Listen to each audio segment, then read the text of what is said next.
Okay, today we are making a final end of season 2 Street Fighter 6 tier list.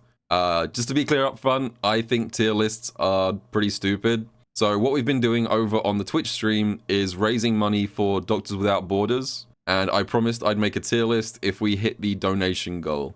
I want to give a big thank you to everyone who donated, and I will also be leaving the donation link live for another week. So if you want to contribute to the fundraising, there will be a link down in the video description.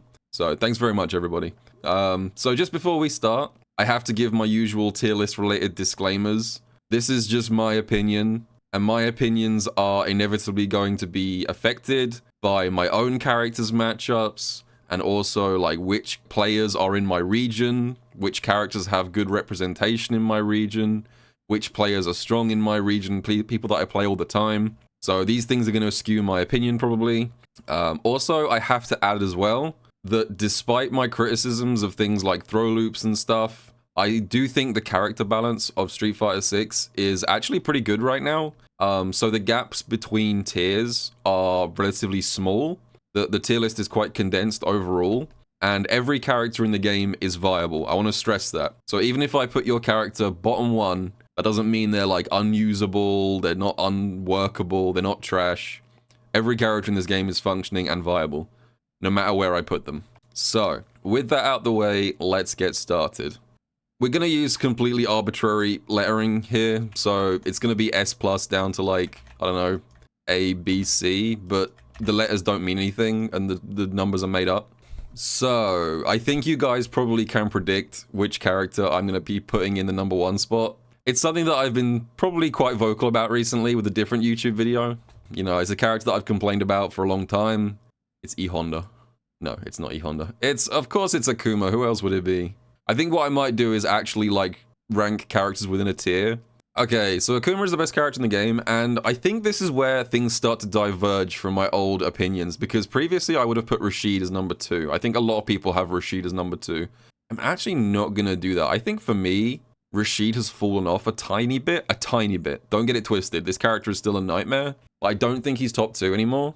Potentially, this is potentially a hot take, but I think the second best character in the game is Bibson. Whoops. The more time passes, the more I hate this character because of like how explosive he is. They tried to tone down his damage in the mini balance patch, but he still hits unbelievably hard. Scissors still has like no reliable punish from 99% of spacings. Yeah, I hate Bison. Yeah, they nerfed his combo damage so that he goes from doing 80% in a combo to 75%. The more time passes, the more I'm thinking this character is an absolute monster. So I think Bison is number 2. And once again, I'm actually not going to put Rashid next. I'm going to put... Man, my opinion has changed a lot recently. I actually think the number 3 character after these two is Guile. Guile has consistently been like the most stable character in the game. Like Street Fighter 6 is known for being a very unstable game.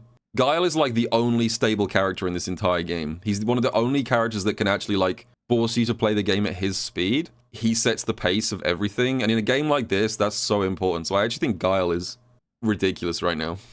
Okay, so just to be clear, if you guys missed it, all of Twitch chat has been screaming at me to put Mai in the list at this point, and I'm sorry to disappoint you, but I still don't buy it. Look, I know if this was Angry Birds tier list, I'm sure we would have Mai like right here, okay? I know that a lot of people have been talking about Mai being an absolute monster.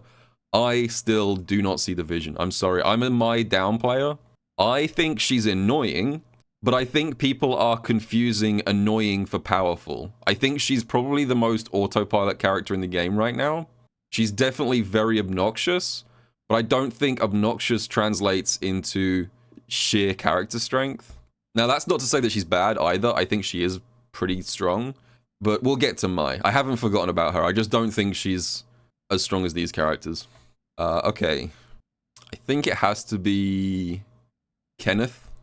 You know, the weakest Shoto. Literally unplayable bottom 1 Shoto. It's Ken. You know, what else is there to say? Low forward drive rush, stand fierce drive rush, takes you to the corner from anywhere. Jinrai is a silly move that was designed by Satan. I don't have much to say about Ken that hasn't already been said. If you want to hear my opinions about Ken, go watch the Ken video, because I made videos specifically about Ken and Akuma's strengths. So those ones kind of speak for themselves. And finally, rounding out my first 5, I am going to... That's where I'm going to put Rashid. Okay, Rashid, I think, is probably at the far end of my top 5 right now.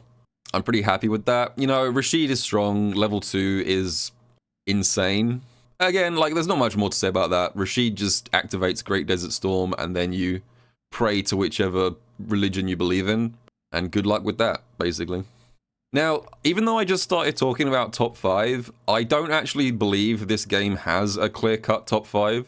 Like, I don't think Street Fighter 6 characters just, like, stop here. So I'm actually going to keep going. The next character I'm going to put up here is Ed. It's kind of been difficult to rate Ed for a while because, like, this is why personal opinion comes into this, because the best Ed player in Europe for the entire time that this character has existed was Ending Walker. But back in December, when Ed got very lightly nerfed, he's still really good. Ending Walker immediately dropped Ed.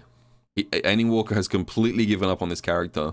So my opinion of Ed is kind of being shaped by, like, I'm watching, you know, the Japanese Ed players put in work still. You know, Momochi's doing stuff. Lashar is still a demon. But I think he has slipped down a little bit for me, just because I haven't seen quite so much Ed domination. But he's still really good, don't get me wrong. Do I have anyone else I want to put up here? Yes, I do. Man, there's so many strong characters in this game. That's crazy. I'm going to have like half my list is going to end up in S+. I might not need this many tiers the way things are going right now. JP, I would like to say that I called this. Wait, let me dig out the tweet. I want to be really smug for a second. So obviously a lot of people felt that, like, JP had fallen off a bit after Season 1. And he did, to be fair. But then in the kind of mid-season update, for some reason Capcom basically reverted tons of the JP nerfs. So they nerfed his Crouch Fierce anti-air, and then they unnerfed it again, and stuff like that. Like, a lot of his nerfs got reverted, and he even got some buffs. Like, being able to activate level 2 off EX Ghost is insane. I just want to be smug real quick and say that February 1st, 2025. Am I crazy for thinking JP is incredibly underrated right now? 1 month after this, Kakeru is a millionaire. That's all I'm saying. You know, put the pieces together. I thought people were sleeping on JP. Obviously, Kakeru's a god, don't get me wrong, but I suspected this character was still a demon. Okay. And the final character that I am going to put up here, it's going to be Cammy. I'm sorry. I just don't see the vision with Mai. I'm sorry, maybe someone will teach me in the future. Maybe my opinion is skewed because I think Aki does pretty well against Mai and Cammy doesn't. Maybe that's tilting me. But I think Cammy's still amazing. So yeah, Cammy's still Cammy. You know, amazing footsies. Her jump is still a nightmare. Spin Knuckle is still really good. Crouch Fierce is probably the best meaty button in the entire game. Okay, so obviously we have to then start here. So Mai isn't far behind. Like I said, there is not big gaps between these tiers. She's unbelievably annoying to fight. EX Fan is probably the most obnoxious special move in the entire game. So I can understand why people definitely hate this character right now. She has, like, very little sauce, which is a shame because I was hoping that level 1 would be, like, the core of her gameplay, but it just ended up not. It's not necessary. That's the worst thing. She's got an entire mechanic that's not necessary to her game plan. You can watch an entire match of my gameplay at high level and not see a single fire stock used, which is a shame. I hate when a character has something cool, but it's not optimal to actually use it, and you just throw EX Fan instead. But, you know, she's good. She's got all the stuff you need to be good in this game. Stand Heavy Kick is belligerent. Stand Fierce Fan, you know. Next character I'm gonna put is Ryu. Ryu has been creeping up for a long time. I think, especially because obviously I've talked about Ending Walker now plays this character. As we know, Blaz very nearly won Capcom Cup. A lot of the young prodigies seem to be vibing with Ryu right now. You know, Kusanagi won UFA last year with Ryu. There's a lot of Ryu players that are starting to show that this character really is not as far behind the other Shotos as you'd think. I still think he's weaker than Ken and Akuma. Like, Ryu actually is the weakest Shoto, but weakest Shoto in this game still means extremely powerful. That's what you got to remember. So he is the worst of the three, but he hits like a truck. He absolutely obliterates your drive gauge on block. But I just don't think he quite has the sort of explosive rushdown potential from stray hits that, like, Ken and Akuma do. But he's really good. He's really good. My opinion of Ryu has been rapidly increasing in the last, like, 3 or 4 months. Man, you guys are probably wondering when I'm going to start putting Aki in this list, huh? We're not there yet. Okay, I think it's either Jury or Geef next, I think. I'm going to go with Jury. In fact, let's just do this. Let's just do Jury and Geef. I think both of these characters are similarly strong. Jury is just, she's always been the same game plan, you know? Amazing drive rush, amazing fireball when she has stocks, and obviously Geef. The thing about Geef is the Geef is difficult to measure because I feel like he wins a lot of unusual matchups. Like Geef does surprisingly well against quite a lot of the top tiers, I think. Not Ed though. Or JP. Okay, ignoring Ed and JP. I think Geef does alright against the rest of these characters. But he also gets absolutely smoked by some weird matchups. Geef has a very uneven matchup spread is what I'm trying to say. So like he gets obliterated by Lily and Dhalsim. But the thing about playing Geef in this game is that the characters that counter Geef start to disappear from the bracket very quickly.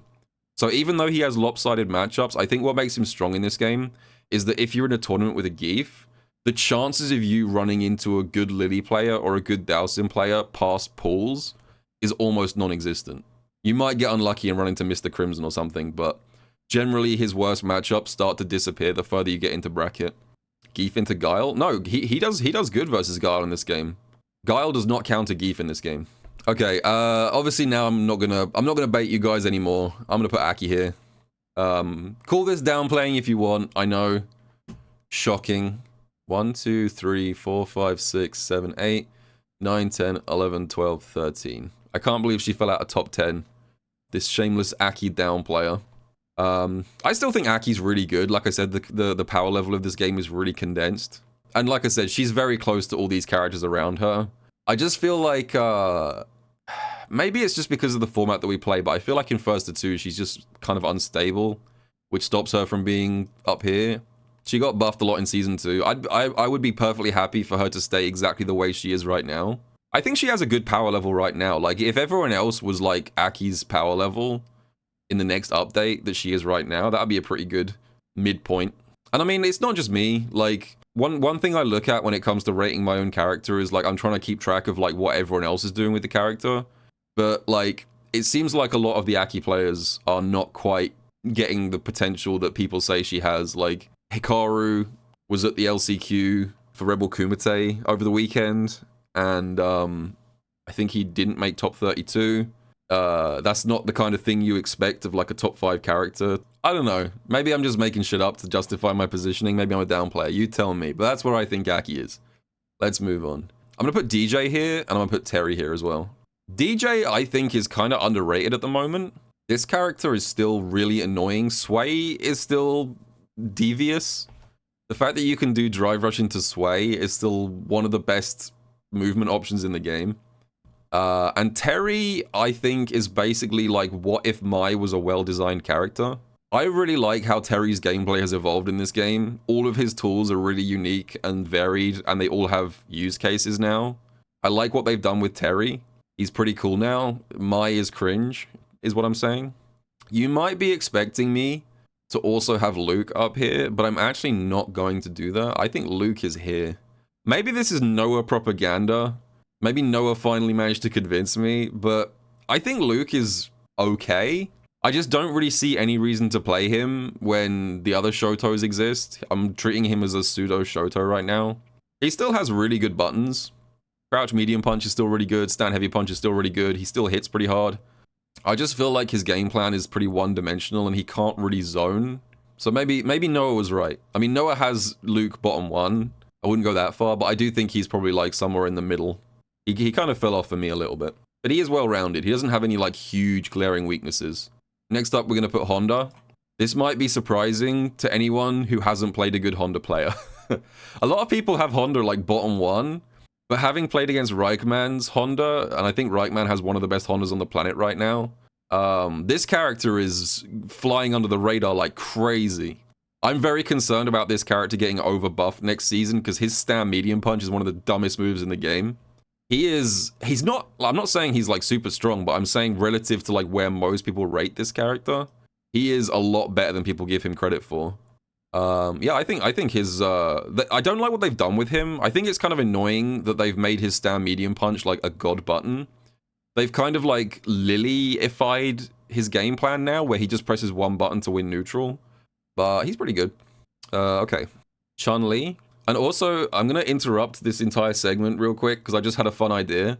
Hey, if you guys are watching this point in the YouTube video, can you go down to the comments section real quick and type something like, bread is tasty, and a little smiley face? The reason that I'm saying this is because I think I want to see how many people actually watched the video. So I'm going to put this right in the middle. And how many people just skipped straight to the end to yell about the final positioning. So I'm going to look down in the comments section and see what's going on down there for the true video watchers versus the people who just skipped to the ending to get mad about the tier list, you know? Just sticking that in there. This is a social experiment that I'm just going to insert into the tier list.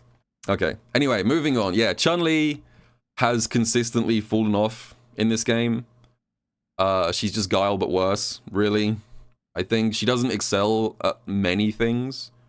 But she's not bad. Again, she's okay, but she just doesn't really shine in any one area.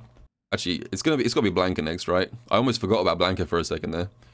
I might move Blanka a little bit. I might have underrated him a little bit here. I think he might be more towards the top of A. Let's just do that for the time being. Blanka and to a lesser extent Marisa are victims of M. Bison. Okay, that's all I'm saying here. One of the problems with this game is that Capcom is doing DLC power creep, and some characters have just lost their niche. And one of the worst victims of this is Blanka existing when Bison is now in the game. Like, do you want to work really hard to get your opponent to the corner with Blanka to set up like Blanka-chan mix-ups when you could just put a bomb on them anywhere on the screen into Oki, into death? I mean, Bison's bomb is just Blanka-chan's, but infinitely better, in my opinion. And it's not just my opinion, really. Like, if you look at... Think about who the two best Blanka players were in Season 1 of this game, right? Blanka mains. Mena, Problem X. Who are those two guys now playing? Mena is now a Bison main. Problem X is now a Bison main. Nemo as well? Yeah, Nemo too. Case closed. A lot of Blanka players realized they were just wasting their time with this character when this guy exists. Which is unfortunate, because I actually think Blanka's kind of cool in this game. But yeah, he's just lost his reason to exist. He's not bad, he's just outclassed. Do I move down? Do I move down? No, I'm going to put one more character here. I actually think Manon is kind of underrated. Look, I know the Manon community thinks this character is unusable bottom one trash, but Idom himself, I know you guys like to strip agency away from Idom and treat him like a little baby who's not in charge of his own character selections. Idom himself thinks that Manon's not that bad. She is not that bad. She is okay. She doesn't really take advantage of the game's sillier stuff. She can't do like low forward drive rush and stuff, but she can. She's got really good anti-airs. She can threaten 50% damage for once she gets a few medals really easily. She's okay. She's got some good buttons as well. I think people underrate her like poking game. I know it's cliche to say that Manon is okay because 5 medals bottom text, but it's true, okay? The Manon community is gonna have to accept that eventually. I know it's some tough love, you know? You know what? Let's do that. I don't feel right putting Kimberly down here. It just feels wrong. We're gonna put Kimberly up here. In fact, I'm actually gonna put Kimberly ahead of Manon. The weird thing about Kimberly is that she got massively buffed in the mid-season balance patch, and her pressure is real now, like when she does stand fierce into run or stand medium punch into run. But I just feel like she's still missing something. I don't know if it's the fact that she doesn't have the invincible reversal or what. She's annoying. Like, she has my syndrome, where I think people confuse annoying for strong. She's definitely annoying. She's a very annoying character. But I don't think that translates into strength, in my opinion. Do we need... I think we do need 2 more tiers here, because I think I know where this is going. Alright.